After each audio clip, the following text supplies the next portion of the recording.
अरे ये तो खुशी के बात है कि अमित भैया हमके बला दे ना, हमें दुआरे चलिए नहीं, यूपी छोड़ के बिहार में आ गई। अरे कने आप लोग से हाथ जोड़ के विनती करब, हम आपसे पैसा कौड़ी ना मांगा छै, बस हमारे चैनल के एक बेर सब्सक्राइब कर दे। हमारे चैनल के नाम है देसी नाच 555।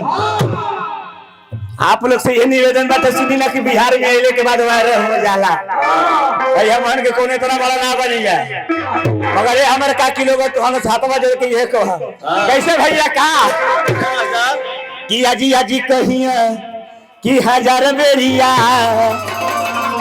कि अजी अजी कहिया कि हजार बेरिया, आया जी का धन लुटवलू पोता के बेरी, आजी आजी कहिए हजार बेरिया, आजी आजी कहिए हजार बेरिया, आजी का धन लूटवलू पोता के बेरिया, आजी आजी कहिए हजार बेरिया, आजी आजी कहिए हजार बेरिया, आजी का धन लूटवलू पोता के बेरिया।